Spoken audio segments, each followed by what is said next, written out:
what are all these things that are happening? All of a sudden I can't swim. All of a sudden I can't water ski. All of a sudden I can't do jumping jacks. When they found out that I had Parkinson's, it was kind of like, oh my God, what is Parkinson's?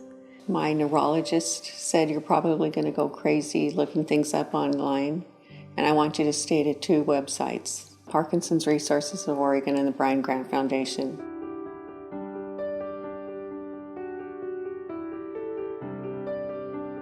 When people go to the Brian Grant Foundation or any other website, they want to know, is it going to kill me?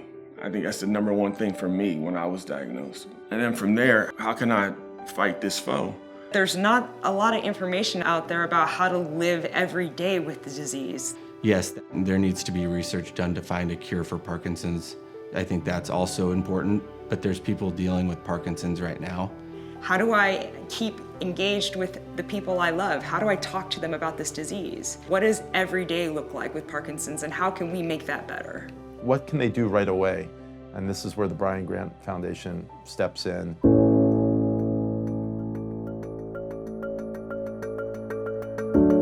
The logical thing for me to do since I was an athlete was to focus on exercise.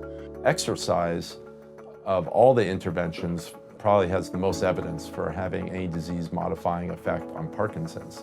We have been working with Oregon Health Sciences University, which has done an incredible job of gathering research on the most effective movements for people with Parkinson's.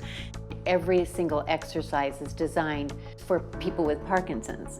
There's an 80-year-old man who can do more push-ups than I can do. So it gives me hope. And we've brought that boot camp class to more communities. You know, once we kind of got that up and running, the new thing that we are doing is nutrition. We've brought together this world-class team of nutrition experts that's helping us look at guidelines and recommendations for how to eat really well with Parkinson's. The general rule of thumb is not to have any protein, so that's including nuts and dairy products, an hour before and 2 hours after having your medication. With Parkinson's, just simple things sometimes are hard to do. If I've got 2 pans and one in this hand, one in that hand, this one's definitely going over, and there's a possibility that this one can too. By adding the rubber bands, it reduces the amount of force that you need. The nutrition class that we took taught us to put rubber bands on a knife or a lid so you can open it easier. One potential real strength of the Brian Grant Foundation is to reach a segment of the population who are living with Parkinson's disease, who may not have otherwise the resources to get this information. And that's our next move with the nutrition program, is to really take the cooking classes, capture what we learn, and allow people to take them into their own kitchens, into their own communities.